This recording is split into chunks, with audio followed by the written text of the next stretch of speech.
દ્વારકાધીશ, જય શ્રી રામ. મિત્રો કેમ છો? બધા મજામાં જ હશો. તો મિત્રો અત્યારે ઉઠી ગયા છીએ અને 8 વાગી ગયા છે મિત્રો. તો અત્યારે એક કામ જરૂરી આવી ગયું હતું એટલે ગાડી લઈને જવું પડે એમ હતું.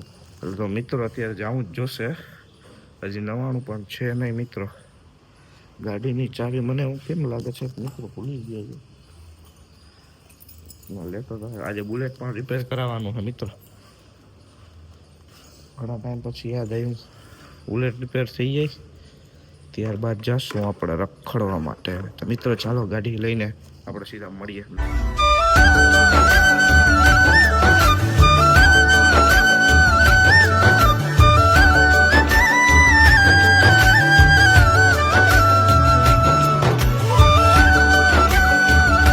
મિત્રો ગાડી ચાલુ થઈ ગઈ છે, આપણે જોઈ શકો છો. ખબર ને આજે મેં નામ લીધો તો વિડીયો તો ઉતારવાનો નતો, નાઈ ધોઈને ઉતારવો હતો પણ ચાલુ તો થઈ ગઈ છે. વાંધો ન આવ્યો, એક જ સ્લેપ માર્યો ચાલુ થઈ ગઈ. મેં કીધું ચક્કર મારી લીધો છે, હરી પાછી બંધ પડી જાય. રિપેર કરાવવાનું આવ્યું નહીં, રિપેર ના કરાવી પડી. તો મિત્રો હાલો ઘરે રાખી દઈ બુલેટ, પછી નાઈ ધોઈને હવે આજે આને રખડાવી છે એક્સેસ. આજે આરામ દેશું તો કન્ટિન્યુ બ્લોકની અંદર. Few moments later. તમારું નામ શું છે ભાઈ? તમારું નામ શું છે? આ નામ શું છે? ભૂલાઈ ગયું. નિર્મિત્યો હે ને? તારું નામ શું છે? ખેબડો. બધા હરામી હો બેટા.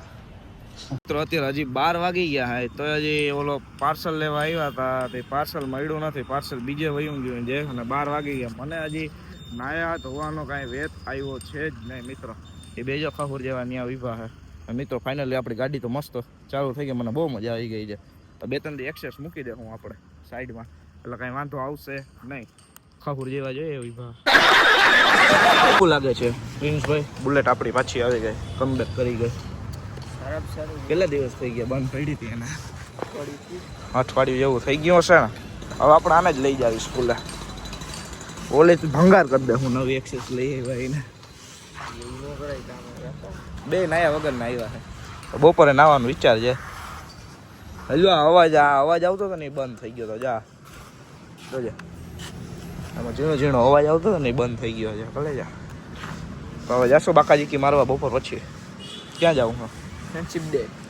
ફ્રેન્ડશિપ ડે આજે નથી. બુલેટ આપણી ફ્રેન્ડ છે. હા એ તો છે. મોરો નથી દેવો ને પણ. હે થઈ ગયું લેસન વેસન? તો મિત્રો બપોર પછી ક્યાંક બાકાજી કી બોલાવવા જાઉં. નાવાનો વેત 2 માં થઈને આવ્યો છે નહીં? આવ્યો તને વેત? તો નાઈ લીધો. નાયેલો નથી લાગતો મને. નથી લાગતો તો નાયેલા. તો મિત્રો આપણે નાયેલા હે નહીં, પહેલા તમને કહી દીધું. તો ફાઇનલી મિત્રો આપણે નાઈ તો મસ્ત તૈયાર થઈ એક્સેસ લઈને આવી ગયા છીએ. રીંસને કોલ તો કર્યો છે, એ આવતો જશે. નાઈ તો મસ્ત મજાના તૈયાર થઈ બહાર નીકળી ગયા છે. હવે ક્યાં જવાનું થાય પ્લાન કરીએ. હવે અહીંયા કોઈક આવશે તેરીએ બેરીએ કે અભી કે ફોન કરીએ હવે નવરા થઈને. આપણે આ બુલેટે લઈ આવ્યા છીએ, એક્સેસે લઈ આવ્યા છીએ. આપણો પ્રિન્સભાઈ છે, જોઈ શકો તમે. તો મિત્રો અત્યારે આપણે જાઉં છે આ બુલેટનું હેન્ડલ સીધું કરાવવા માટે. ગાડી તો આપણી આજે સવારે જ ઉપડી ગઈ હતી, એટલે એક્સેસ એટલા માટે લઈએ. હું પાછો રિક્ષામાં તો આવું નહીં, તમને ખબર છે. એટલે આ પ્રિન્સભાઈને એક્સેસ લઈ લે છે અને પાછો રિટર્નમાં આપણે એક્સેસ લઈને આવતા રહે. મને ઓલા ભાઈએ કીધું 1-2 દી લાગશે બુલેટનું હેન્ડલ સીધું થઈ જશે ને. કાંઈ હેન્ડલ નવું નાખવું પડશે, કાં એનું નીચેનું આખું ઓલું આવે ને એ તો આપણે ખબર નથી શું આવે. પ્રિન્સભાઈ ગાડી સાફ કરવાવાળા હવે 2 ગાડી સાફ કરશે આપણી. તો મિત્રો કન્ટિન્યુ બ્લોગની અંદર. અને આ જો આની ખર્ચો કરી લીધો છે મિત્રો. ખર્ચો કર્યો દેખાડતો કેટલાનો આવ્યો છે? કેટલાનો આવ્યો છે? 80,000 ફૂલ વાકાજી કે બોલા. Few moments later. અમારા કમલેશભાઈ છે જે હવે આના 1 વર્ષ પછી લગ્ન થવાના છે. બુલેટનું હેન્ડલ સીધું કરાવવા આવ્યા હતા. આ આપણો પ્રિન્સભાઈ એક્સેસ લઈને જોઈ લ્યો તમે. ફૂલ બાકાજી કી વાળો કન્ટિન્યુ બ્લોગ. તો મિત્રો આપણે અત્યારે આવી ગયા છીએ પટેલ કોલોની. ખાલી એક આજનો જ દિવસ ખાલી નાસ્તો કરવા માટે. જોઈ લ્યો તમે. ને આપણે ઉસન પરી જવો તમે. તો મિત્રો બ્લોગની અંદર કન્ટિન્યુ રહેજો. નાસ્તો બાસ્તો કરી લઈ. 5 minutes later. અમે નાસ્તો કરીને જઈ રહ્યા છીએ ઘર તરફ. તમે ચેક કરો મિત્રો. તારો ડાયલોગ નથી ને કઈ?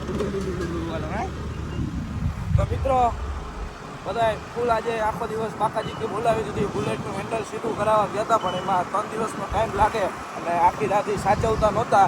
એટલે આજે લઈ આવ્યા એટલે કાલ સવારે મૂકતા આવશું એટલે પછી પરમથી કાલથી આપણો વારો આવી જાય ને મિત્રો એટલે સીધા આપણે એની ગેરેજ છે એની અંદર જ આપણી ગાડી રહી જાય એટલે બારે કોઈ ખોટો જોખમ ના રહીએ. આજે નાસ્તો થઈ ગયો, ભગવાનનું નામ લઈને આજે ગાડી ઉપાડી હતી સીધી એટલે સીધી ઉપડી ગઈ એટલે 500-600નો ટૂંકો બચ્યો આપણે. તો મિત્રો જય શ્રી રામ, જય દ્વારકાધીશ. બ્લોગ કેવો લાગ્યો જરૂરથી જણાવી દેજો. મળીએ ફરી એક નવા બ્લોગની અંદર. ત્યાં સુધી બધાને જય શ્રી રામ, જય દ્વારકાધીશ.